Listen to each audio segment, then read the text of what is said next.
Thank you. This is an excellent turnout. My name is Caroline Hahnemann. I teach here in the Classics department, and it is my very pleasant duty to welcome all of you to this special event. I would like to extend an extraordinary welcome to those of you who have come beyond the confines of Kenyon to attend this. Friedrich St.Florian's visit is an extraordinary event, and it took no fewer than 4 branches of Kenyon College to make this happen. I would like to thank them all in turn. First of all, there's the Center for the Study of American Democracy and the Department of Art History, without whose generous support and collaboration this would not have been possible. We received additional backing from the Classics department through their Robert O. Fink Memorial Lecture Fund. This is especially appropriate because Robert O. Fink is a world-renowned expert of Roman literary papyri, so he would have been thrilled to know that the fund that he started would be used to pay for the visit of Friedrich St.Florian. And then finally, I would like to acknowledge the Gund Gallery, the beautiful building that we are in, and which will graciously host a reception for all of you in the atrium after the talk. This too is especially appropriate because the building is named and designed by Graham Gund, the house architect of Kenyon, who took his first ever class in architecture at RISD with, you guessed it, Friedrich St.Florian. All right. The old adage says that a picture is worth more than 1,000 words, and this is certainly true if you have to introduce a great architect and artist like Friedrich St.Florian. So I encourage you all that after this talk, you check him out on the internet and you look at the magnificent buildings that he has designed, and you also marvel at the many awards that he has received, but that in the meantime, you indulge me while I introduce him by ways of a story, and given my calling in life, maybe even a myth. So once upon a time, I found myself at a garden party in Providence, Rhode Island, hosted by a mutual friend, with Friedrich St.Florian, who was uncharacteristically in a bad mood. He had reasons for that. He had just returned from Italy, which is a country that many of us don't find so easy to leave behind. His wife had not returned with him. She was staying on, so he was missing her.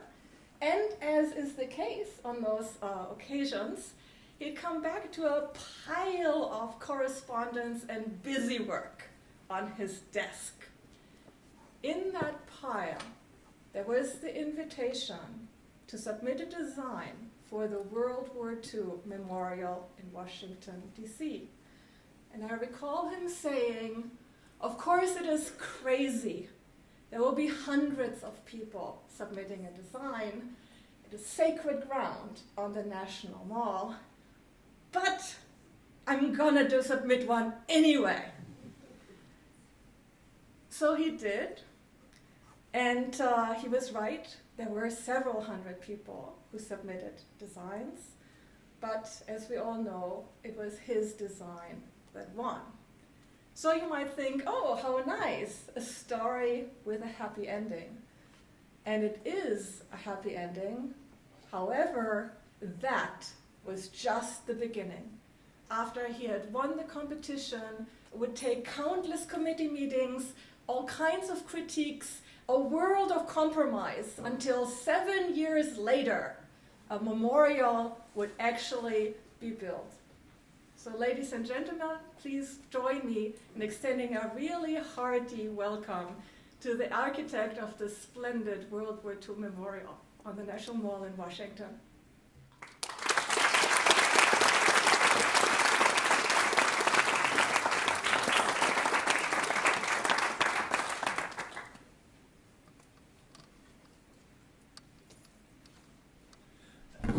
Good afternoon. I'm very, very happy to be here at Kenyon.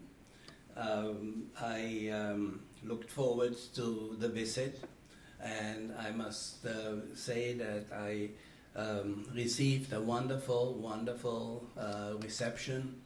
I got a splendid, splendid tour of your campus by Tom Stamp yesterday morning. And I have been to dinners and breakfasts and luncheons, and there seems to be no end to it. And now my dearest friend Caroline has given my story away. It is very, very true that I had just come back from Italy that summer when the competition was announced, and I recall the reading in which was then the most important architectural magazine by the chief editor, who was very critical of the site of that was just announced, and I will talk about it, of course. And she said, and I quote, "This is an impossible site. It will take a genius to come up with a solution." Now, any architect in the world who thinks he's worth his salt would consider that a challenge. and so here where begins my story. I would like to acknowledge another person in the audience here today, and this is Anastasia Congdon, who worked in my office for 3 years in Providence, and she is a brilliant, absolutely brilliant architect. She worked before that in San Francisco, one of America's most famous architects, and she was particularly involved in the Apple stores, and she actually supervised the construction of the key Apple store in Tokyo. And I remember we were working on a very expensive one-family home at the time, and she showed me the glass staircase that she designed for this Apple store. And I looked at it and I said, "Was there a budget?"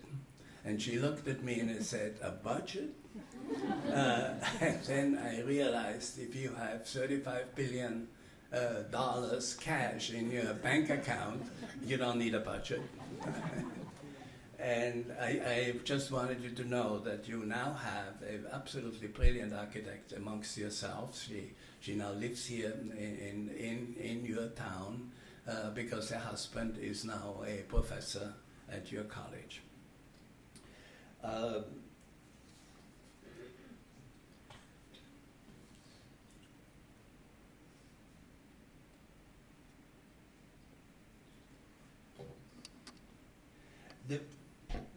The Viennese architect Friedrich distinguished between the art of architecture and the art of engineering. And I quote, "Engineering is the art of making the necessary unnecessary, and architecture is the art of making the unnecessary necessary." End of quote. He referred to the emotional and evocative power of the purest forms of architecture. Unencumbered by functional and programmatic concerns, architecture is set free to search for expressions of elementary, fundamental form, what philosophers call Gestalt, the essence of form. And the American architect Louis Kahn called it the power of the beginnings. His design theory, wanting to be, is a systematic search for the origin of form, not the particular form or shape, but the idea of form. Funerary monuments are amongst the earliest monuments known to us. Rooted in the Latin monere, which means to remind, monuments are expected to keep remembrance alive. But they are not exclusively about remembering. Most often built of stone with a sense of permanence that far exceeds the lifespan of many generations of humans, they offer comfort of a memory transfer that allows us to forget. Monuments have the power to signal closure to a historic event, which in turn allows us to move forward into the future.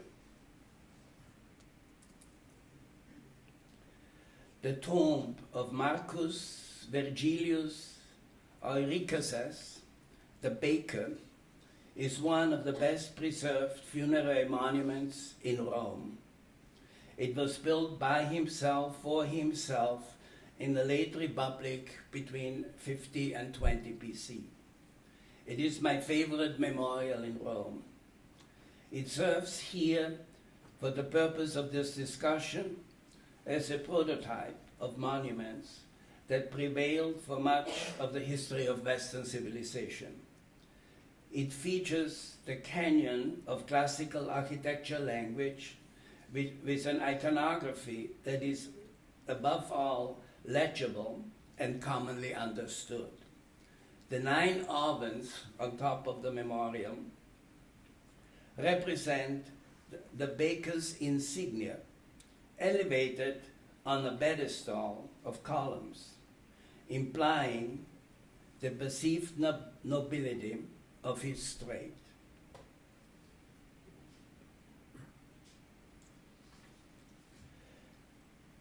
The history of designing and building memorials on our National Mall in Washington has been marked by controversies to this day.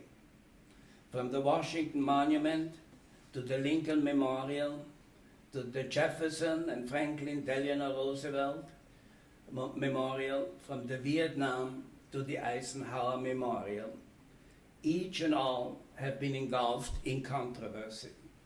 What you see here is the original competition entry by Henry Bacon, who eventually won the competition and designed the Lincoln Memorial.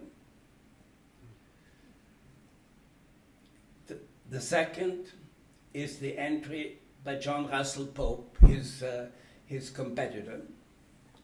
Perhaps the fiercest disagreement came at the time of the Jefferson Memorial. Here is an early entry by John Russell Pope for the Jefferson Memorial.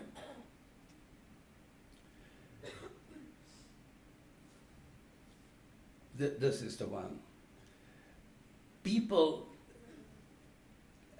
and that is the design that eventually was built. People laid down in front of bulldozers to prevent the construction of the memorial. It marked the only time that the powerful Commission of Fine Arts refused to grant approval, and it took a sitting president, Franklin Delano Roosevelt, to overrule the commission. Designing and building the World War II Memorial was no different. You cannot design nor build a memorial to celebrate the triumph of democracy without adhering to the principles of a democratic process. The foundation of that process is the public debate. The Commission of Fine Arts and the National Capital Planning Commission held 21 public hearings in Washington during the approval process for the World War II Memorial. Everyone had the right to speak and express an opinion. At times, 200 opinions were heard. This is democracy in action.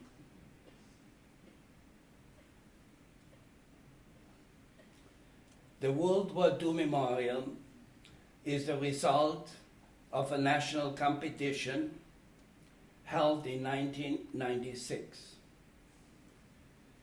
The Rainbow Pool site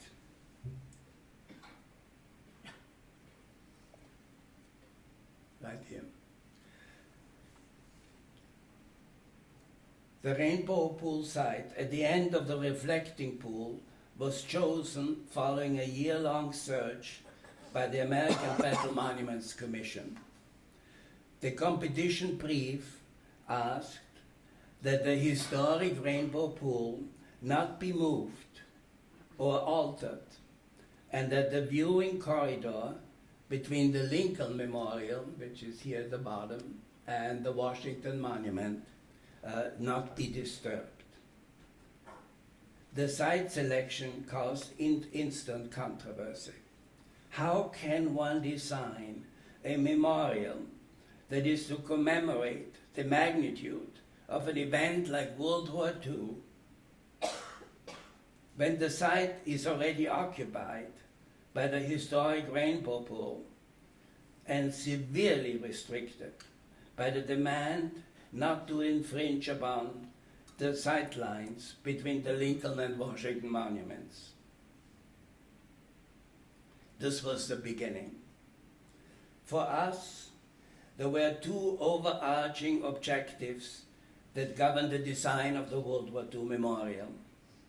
First, to remember an event of cataclysmic dimensions, the largest conflict in world history, and to celebrate the triumph of democracy in mid-20th century, when a generation of Americans defended the principles and ideals of the nation, and in so doing, changed the course of world history. Second, to fit the memorial into a site that is considered sacred. The National Mall is our most cherished village green, our acropolis. Its center line, marked by the Capitol building, the Washington Monument, and the Lincoln Memorial.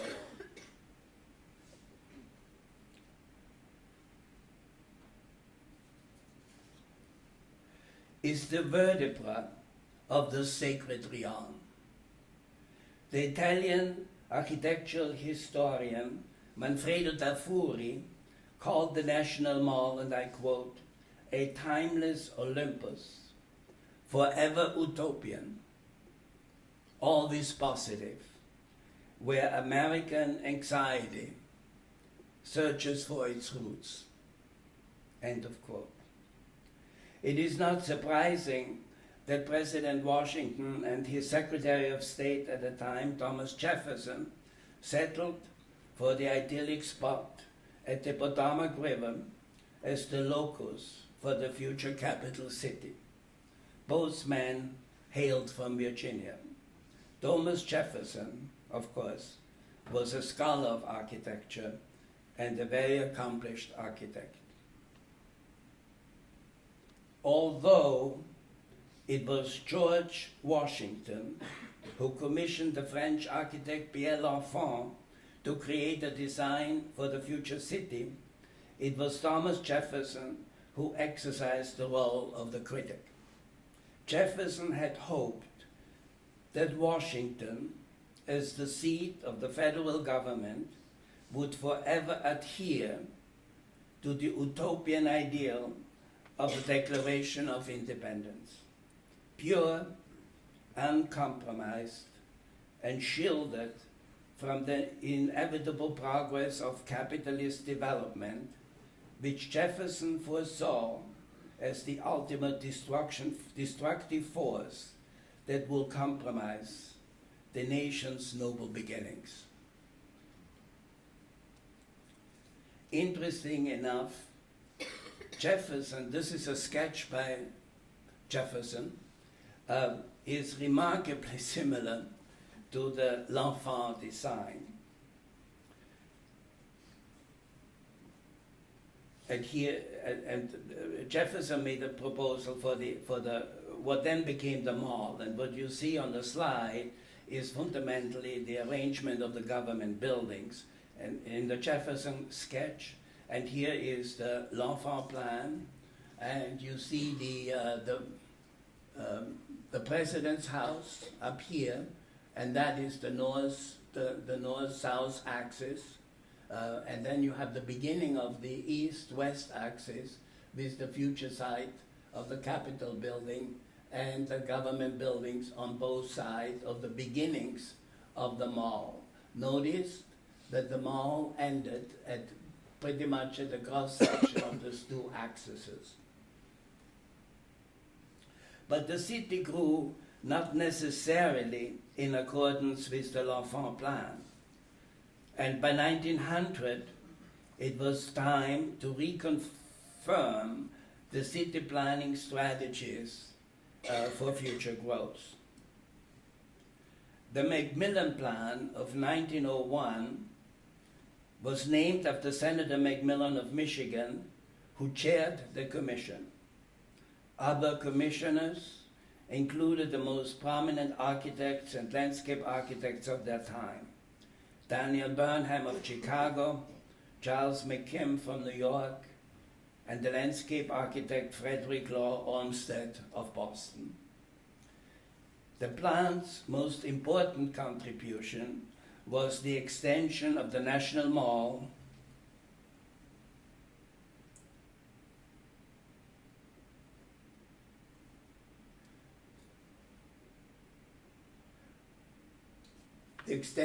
of the National Mall from the crossing all the way to what later became the site for the Lincoln Memorial. All this part later became an infill.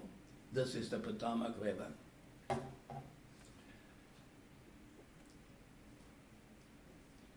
It also served as a reaffirmation of classical design principles. The plan is considered by many historians as the beginning of urban design in America. It gave rise to the City Beautiful movement that spread to Chicago, Cleveland, and other cities across the land.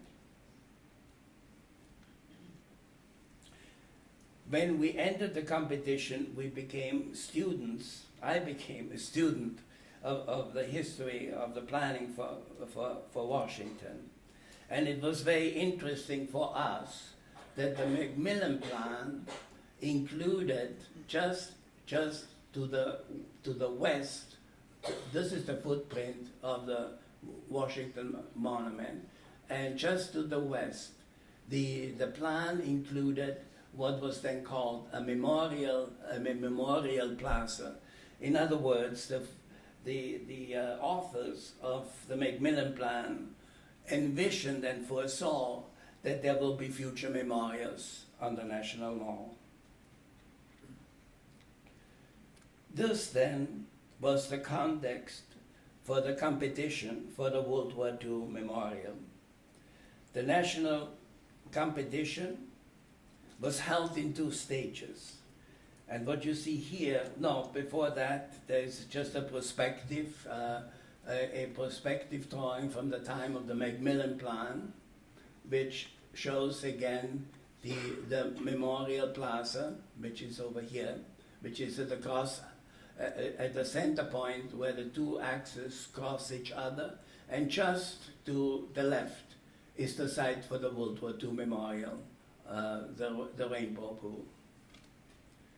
The national competition was held in 2 stages, and here I show you the entry, our design that we ended in the first stage. And what we did, obviously we needed to respect the demand to keep the axis and the viewing between the Lincoln Memorial and the Washington Monument open. And secondly, we needed to respect the fact that the rainbow pole, which was at the center of the site, is a historic feature and could not be disturbed. And what we really created was a framing device. We created a framing device to actually honor and celebrate those two icons that already existed to the left and the right, the Washington Monument and the Lincoln Memorial. And furthermore, we had what turned out to be the winning idea. We lowered the Memorial Plaza. We wanted to have a plaza, and I will explain it to you in a second, but in order to give presence to the memorial, we thought we could lower the plaza. And we fundamentally violated a competition rule, because the competition rule said that you cannot touch the historic rainbow pole.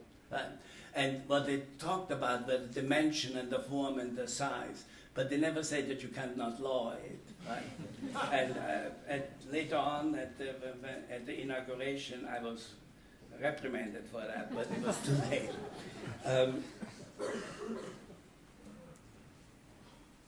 And what I show you now is the sketch. This is very interesting for those of you perhaps who aspire to study architecture after you get your degree from Kenyon. When you work on a competition, you create and you begin to have an idea in your head, but eventually you have to put it down on paper, right? And I did that sketch in less than 15 minutes. And I remember I looked up in our studio with my assistants, and I said, I think we are going to win this competition. And I will explain the reason for that in a moment. Here you see, just to have some insights, you see one of the many studies that we did to really struggle and work with the urban planning conditions that we found.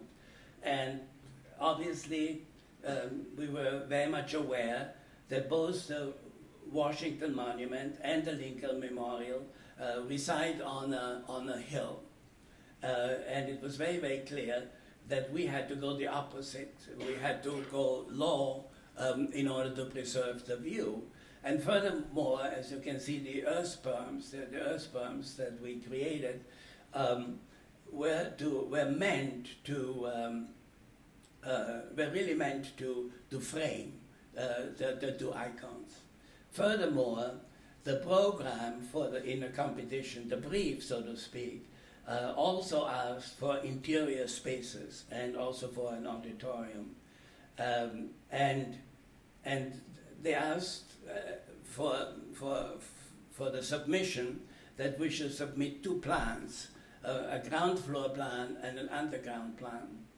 But again, when we were doing the final drawings, we had no two plans, because what we did, we lifted the ground, and so what was actually on the main floor was underground, because we had those earth berms lifted. And then we became a finalist, one of 6 finalists, and then we had to work on the second stage, which essentially asked us to elaborate on the design. I sort of lost my notes here. At that moment, I had to expand my team. I was required to put together a team of landscape architects and a sculptor. And the landscape architect that came on board, James van Sweden from Washington, had this absolutely brilliant idea to cover the earth berms with white roses. And the white roses, of course, is the metaphor for young lives lost prematurely. And I recall, I don't recall, the architectural critic of the New York Times at the time, Ada Louisa Huxtable, wrote an article. She was a juror, and she said, and I quote, shouldn't quote it because it's not verbatim, it's the most poetic vision that she's ever seen. Deliberately, the design was such that it was extremely respectful of the National Mall. So much so that you can, because the plaza was slightly sunken into the ground, you could barely see it. And what you saw were fundamentally the white roses from the outside. It was only when you entered into the Memorial Plaza that the grandeur of the memorial became visible. And you will notice the 50 columns. We had 50 columns representing the 50 states at the time, at our time, and it was we really had to deal with a dilemma. We fully knew and were aware of that during World War II we only had 48 states and not 50. Because Alaska and Hawaii were not yet elevated to statehood. Our problem was that the senior senator of Hawaii was on the jury. And so I felt that this was not an architectural issue, that was a political issue, right? And I'd rather go with the 50. And that was okay. As you can see, the columns beheaded, so to speak, and that again is actually an old Asian metaphor for young soldiers to die prematurely.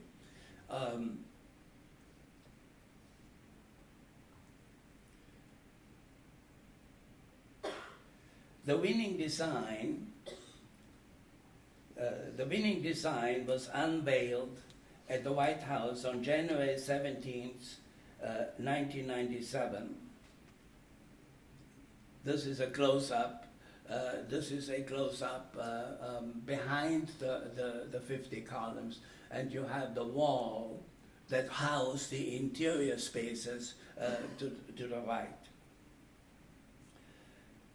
And although lauded by several nationally prominent architectural critics, it soon was entangled in controversy. I'm showing you here the site plan, so where you see perhaps the scale of the World War II memorial. At the end of the reflecting pool, this is the Rainbow Pool, the Lincoln Memorial, and the Washington Monument. It was also lauded by several prominent architectural critics. It soon was entangled in controversy. It was deemed too large and condemned for being a museum in addition to being a memorial.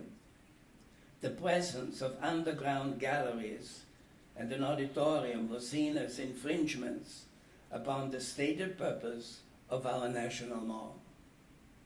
The architectural critic of the Washington Post at the time, Benjamin Forgey, a supporter of our design, brought clarity to the ongoing dispute.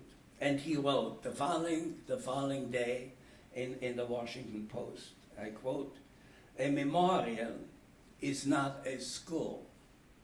A memorial is a shrine. It is not to teach, but to inspire." To be honest, I was relieved because I never liked the idea of underground galleries, nor did I think that an auditorium should be included in the program. Our first meeting with the Commission of Fine Arts, the late J. Carter Brown, its chairman at the time, who later called our design solution inevitable, demanded that we remove all vestiges of a museum program, especially the underground galleries and the auditorium. Furthermore, we were asked to reduce the size of the memorial to fit inside the walkways under the elm trees that lead from the Lincoln Memorial to the Washington Monument. Here you can see, this is the footprint of the competition-winning design, the dark shaded areas. And this is the footprint of the memorial that got built. So it got considerably smaller. And here you see the walkways. Here you see the walkways that go under the elm trees on both sides of the reflecting pool, from the Lincoln, which is up here, to the Washington Monument, which is down here. And we had to fit into this given site. So the principal features of the memorial then are the following. There is a ceremonial entrance. This is 17th Street. Right here, this is 17th Street.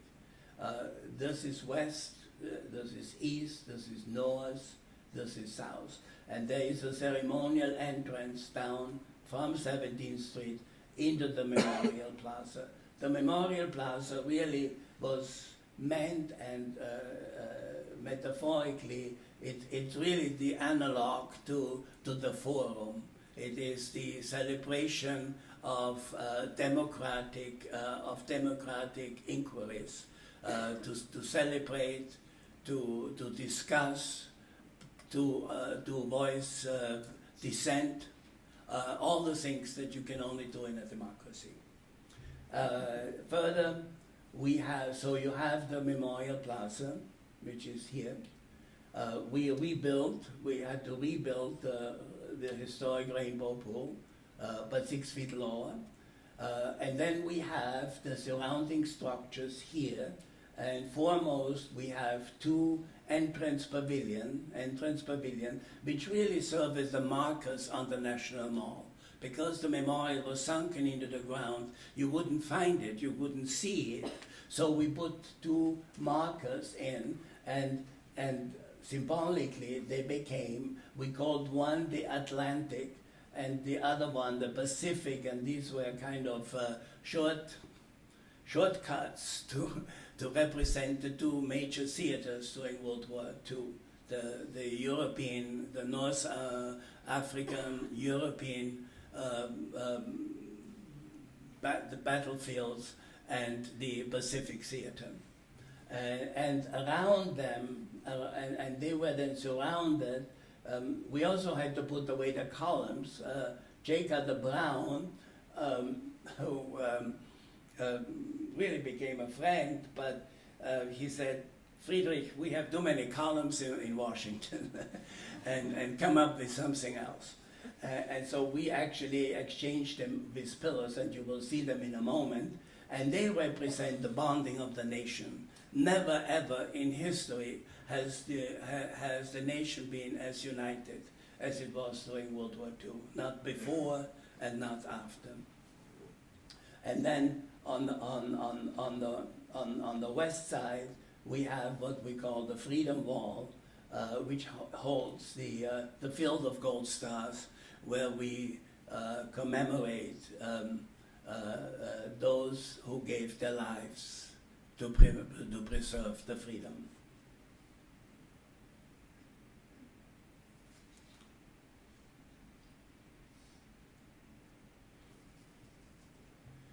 This slide now shows the geometries of our design, and as you can see, the geometry, which is an oval, is directly related, and actually it takes its origin from the movement of the walkway that expands around the existing rainbow pool. over here and over here. You see the oval, the outer oval really follows this geometry, and the second part that informed the geometry is the existing rainbow pool.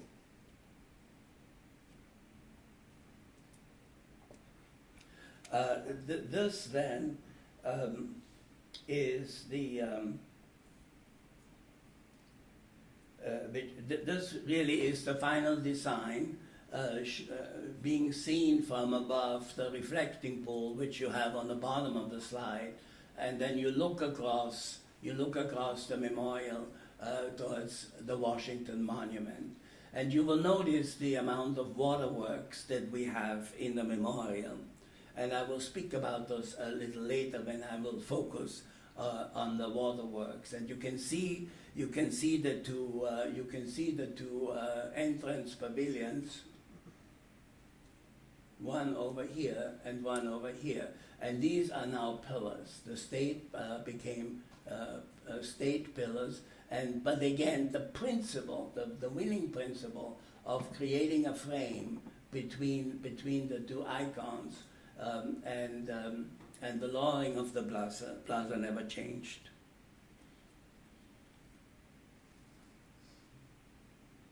And here you have the night view. Which is similar to the perspective. And in a way, it is my favorite. It is my favorite view of the memorial. And I recall, while I was a graduate student at Columbia, I wrote a paper on this. It was called Silence in Architecture, and I did it in a seminar in the Department of Philosophy, and it was based on John Cage's seminal work on silence in music. I think the serenity of this image conveys, in my judgment, best the power of the memorial. Throughout the design process, and then this is the view, that is the view of the memorial as it was conceived as we went through the approval process, looking from 17th Street towards the Lincoln Memorial. And again, you have the two entrance pavilions and the state pillars and the plaza. Throughout the design process, which lasted from 1997 to 2002, we were accused by detractors that we were building a memorial of gigantic dimensions, and our pavilions were likened to triumphal arches. The 40 feet,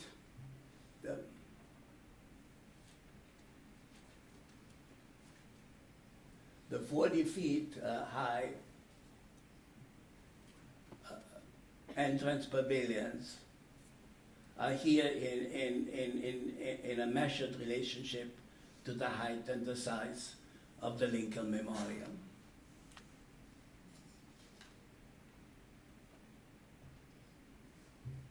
And this is a cross section to the memorial.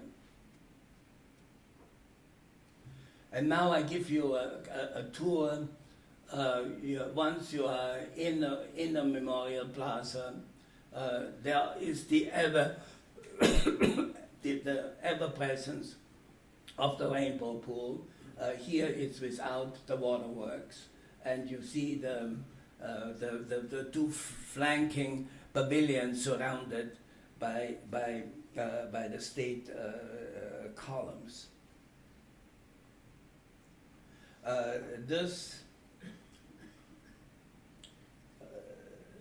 This is one of the entrance pavilions in the late evening, reflected in some of the waterworks.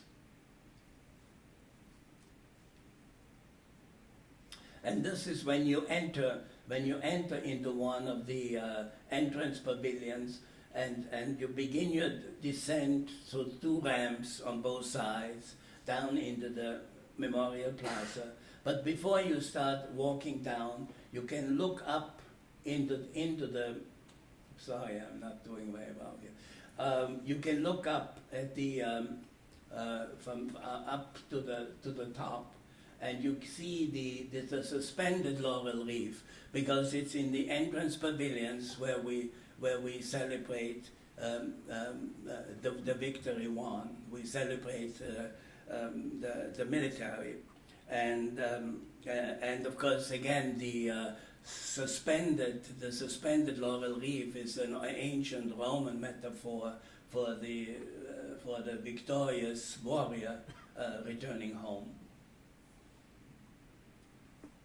And then you begin to see the state columns, and here you have a close-up of the state columns, and we wanted to acknowledge the fact that within an incredible short period of time, our nation became the breadbasket of the world and the arsenal of the world.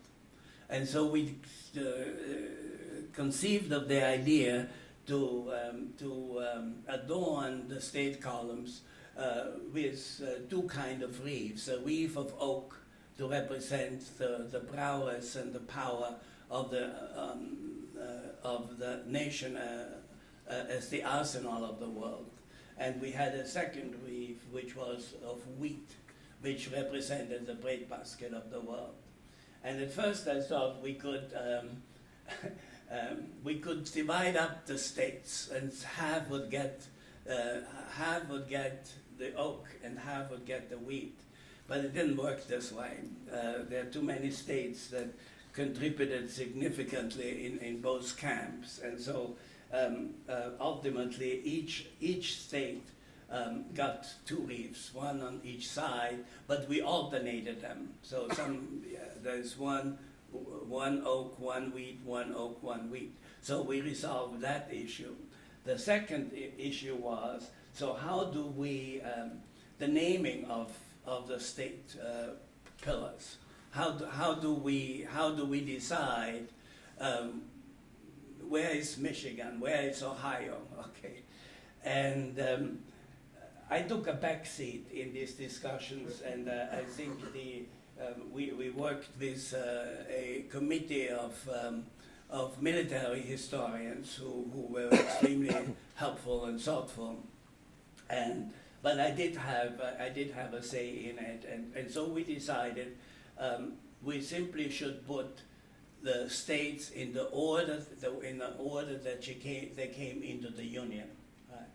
And then we were seating them, so to speak, at a ceremonial dinner, and there's the seat of the guest of the honor next to the most important seat, and it was very, very clear that the Freedom Wall and the Field of Stars was the centerpiece. So to the right is Delaware, and then to the left is Pennsylvania, and then we alternate and alternate and alternate, and so until we come to the other side of the memorial.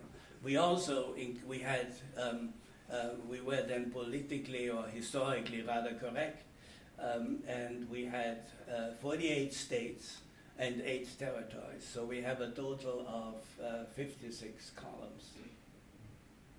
And as you descend down, and by the way, the park rangers, who are really the guides in the memorial, they love to tell that story about where the columns are, because visitors come and they look at it and say, well, why is California there? Right?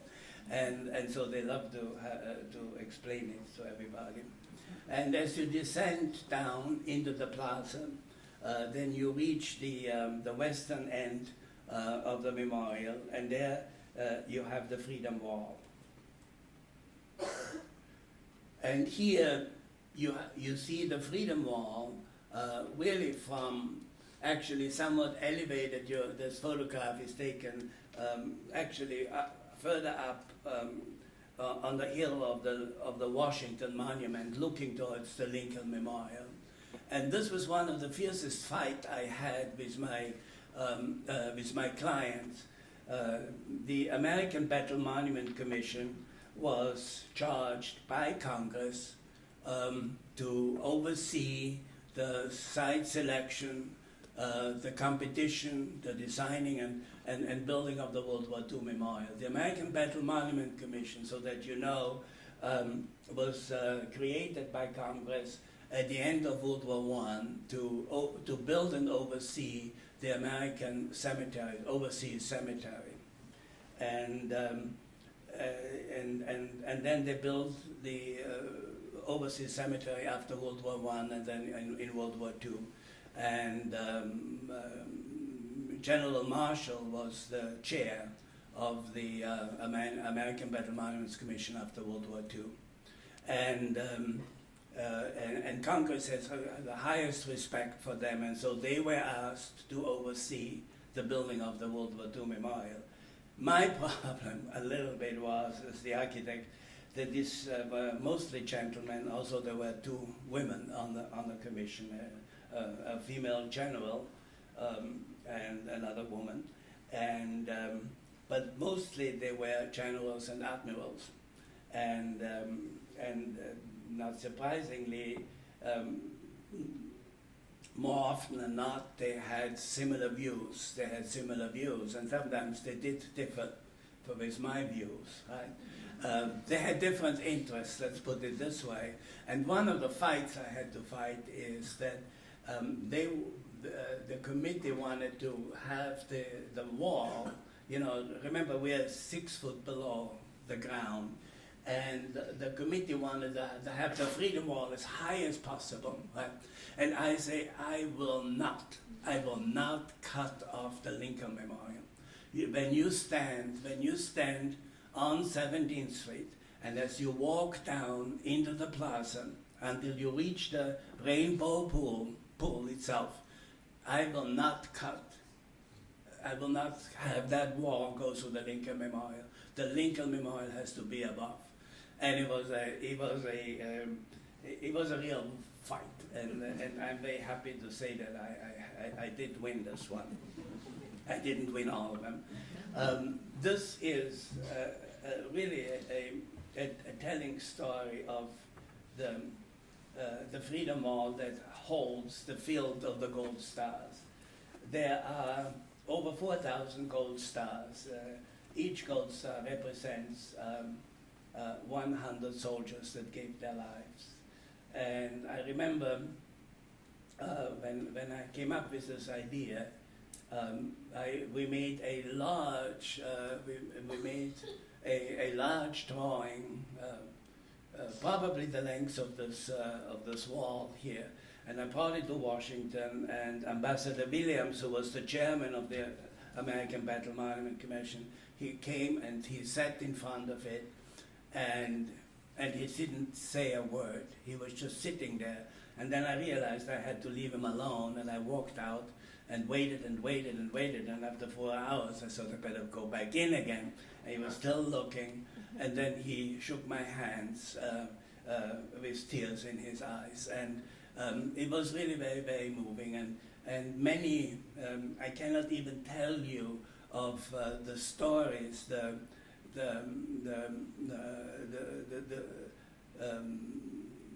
circumstances that I witnessed during that time when it was completed, when all of a sudden veterans came and went there, held hands, and started singing in front of it. It really is very, very moving.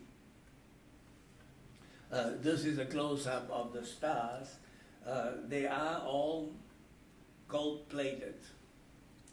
I shouldn't say that in public, but you're all gentlemen and ladies, and so you're not going to rip them out of the wall.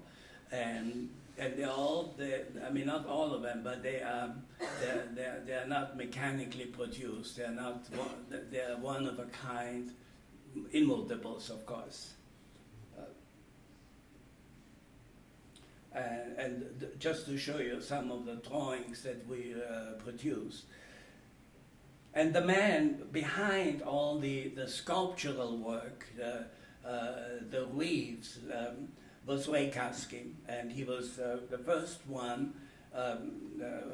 the first person that I asked to join my team. He is a very highly regarded sculptor in Washington, D.C. And he came on board, and he was in charge of all the sculptural work. And he worked very much. Here you see him in his studio in Washington, working on a model of one of the four eagles. Each of the suspended weaves in the each of the four suspended weaves in the entrance pavilions is suspended from the peak of four eagles, and those four eagles are perched on the four columns that represent the four principal arms of the armed forces: the Army, the Navy, the Marines, and what at that during World War II was the air, was not yet the Air Force, but it was the Air, what was it called? Air Corps, which was part of the Army. And I recall that being an architect, I struggled. I first wanted to suspend it myself, and and being an architect and knowing about gravity, I came up with, they were very heavy, and I came up with these monstrous structures to suspend them from above. And then it took an artist, it really took an artist to come up with this idea to have ribbons come held up from the peak of those American eagles to hold up those weaves. And the interesting thing was there was no engineer who could calculate the size and the strength that those ribbons had to have, because the ribbons were folded and they were weaving, and they could not calculate it. So it was actually, we had to empirically confirm whether they're strong enough. And so we actually had to put sacks of soil underneath it, right, until we came to the point where we thought we were safe. Yeah. And he worked very much like, this is from a different era. This is from the era under President Roosevelt, the public works after the years of depression in the 30s that he commenced in Washington, and he built all the ministries, the departments of Treasury and economics and so forth, and the sculptors were employed and so forth, and Ray had live models exactly like what we see here to be used for his sculptural work. And here again you see his work. This is again a photograph standing inside the entrance arches, and you can see the oculus at the very top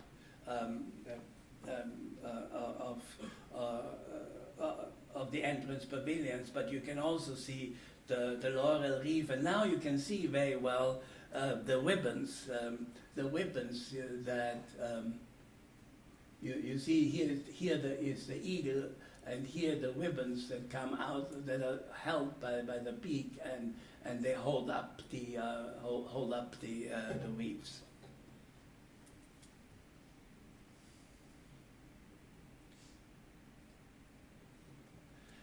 There also was this issue of how to really manifest and how to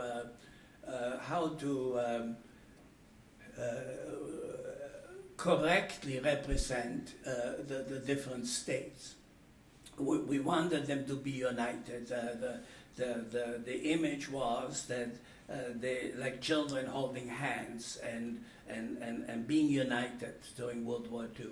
But at the same time, we are a United States of America, and we have given our states incredible power and independence. So we didn't want them to bind them together too much, and so we bound them together only at the bottom, where in a balustrade we have the we have the ropes. You can see the rope motif, which actually I must say that was the idea of J. Carter Brown, and then Ray executed it, and they really, I think, very powerfully, again metaphorically, connect the states, but do it in a somewhat discreet way.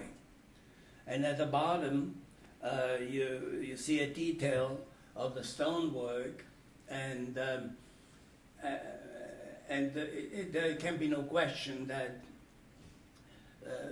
building the World War II Memorial was, for any architect, it was, in a way, it was a one-in-a-lifetime opportunity, and everything is built in solid stone. We don't have veneer. Architects are happy normally when they get 4 inches or 3 inches. Normally you get 1.5 inches or 3/4 of, and the rest, the rest is concrete. And I said, no, everything has to be, everything has to solid. And it wasn't so easy to find shops actually that could do that kind of stonework. I just wanted to point out to you one stone, like for instance, if you take this stone here, this one, and the bench that begins, this is one stone, this continues all the way up to here, and there's no joint here, there's no joint here, and there are many such moments. And we found such a shop up in Vermont, and we went up. I went there several times, and sure enough, I arrived, and there were these all the men who were the stonemasons, and then I looked, and they wore when they were working in the shop, they had those hats made of newspaper. They were folded. They took an old newspaper and folded it, and they wear it as a hat. That's what you see in Italy. In Italy, that's what they do. And I thought, oh, that looks good to me. I felt comfortable. And then I even looked closer, and not only were the newspapers, they were Italian newspapers. Yeah. And then I really felt good, and I know I was in good hands. Right? And then the owner came out and said, Friedrich, can't we have a joint here? Can we have a He was interested in cutting a bit of the cost, right? And in between the workers gave me signals. He said we can't do it. We can't do it. We don't have the machines for it. But the workers gave me the signal. We can do it. We can do it. and so I insisted, and we did. And there are many such moments. And there was one stone. I don't have the one stone which was the balcony that extends from the entrance pavilion, and they called it the monster. Right? And they didn't quite know how to transport it from Vermont to Washington, but somehow they couldn't do it on the road. It was too heavy on the road. Had to go by railroad, but it happened. Finally, the waterworks. First of all, we did restore. That was part of our understanding. We had to restore the waterworks, and the Rainbow Pool originally was completed in 2022. The reflection pool the reflection pool and the Rainbow Pool were completed in 1922. Lincoln was completed in 1920, and they had fountains. But because the Rainbow Pool was on the ground floor, on the ground, very often the fountains created a rainbow in the evening when the sun was behind the Lincoln Memorial. And that was in itself very beautiful, and that's why it got the name the Rainbow Pool. But it also blocked the view. You couldn't see the Lincoln because it was in your eyes, at your eye level. So by actually lowering the rainbow pool. We could reactivate, we could rebuild and bring them back to life, and they no longer block the Lincoln, right? They give you the rainbow, but without losing the view of so that is a great benefit. But as I said earlier, I became a student of the history of Washington. I mean, I'm talking about the city planning aspect of Washington, and I did read a great deal of the Macmillan Plan, and I remember reading that the Commission's plan, and you should know that the Commission one summer took a trip to Europe, and they started in England and made their way through France and all the way down to Italy, ending up in Rome. And the report ended with for me, very interesting paragraph where they talked about the fountains of Rome.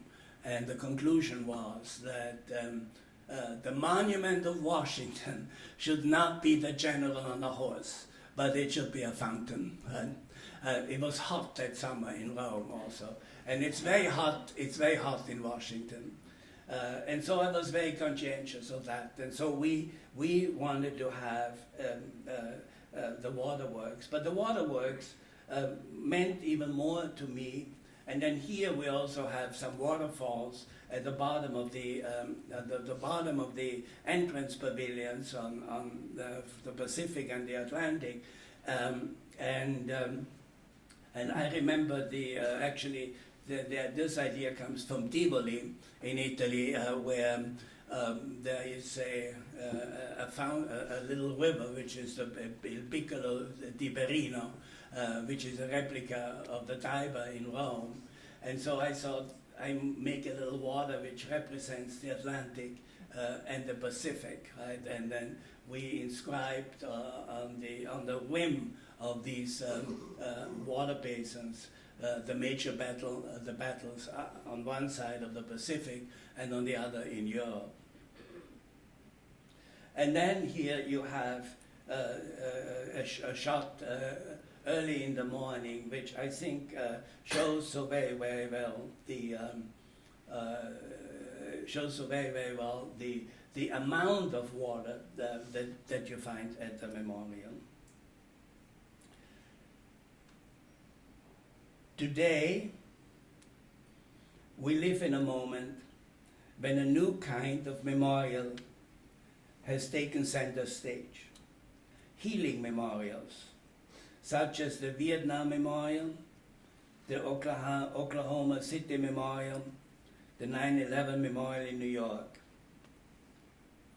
The American philosopher Susan Langer distinguishes between symbol and sign.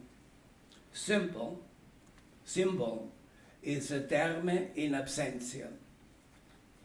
It refers to something intellectual, spiritual, not concrete. Signs are terme in presentia. They stand for something concrete, real, defined. The architecture of memorials fluctuates between symbol and sign.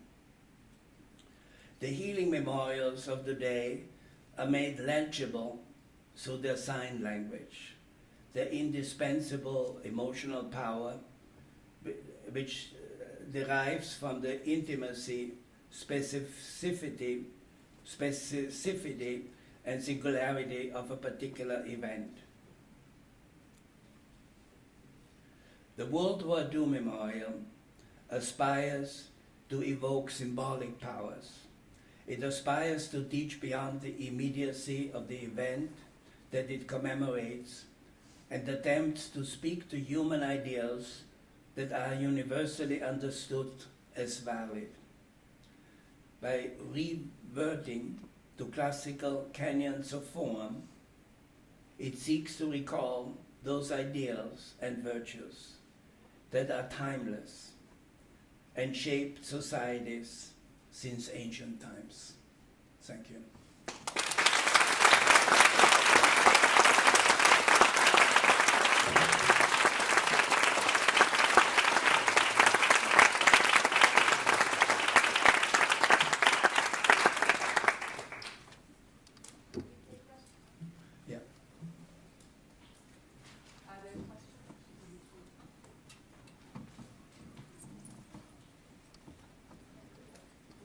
the actual participants of the war now adorn the memorial.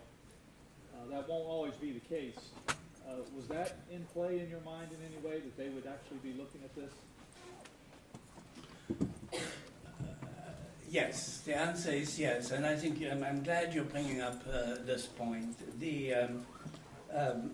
One of the most frequently asked questions to me always was, why did it take so long to build the World War II memorial? Actually, the time span between the event that the memorial commemorates and the time when the memorial was completed is relatively short if you compare it to the construction of the Washington Monument or the Lincoln Memorial or the Jefferson Memorial.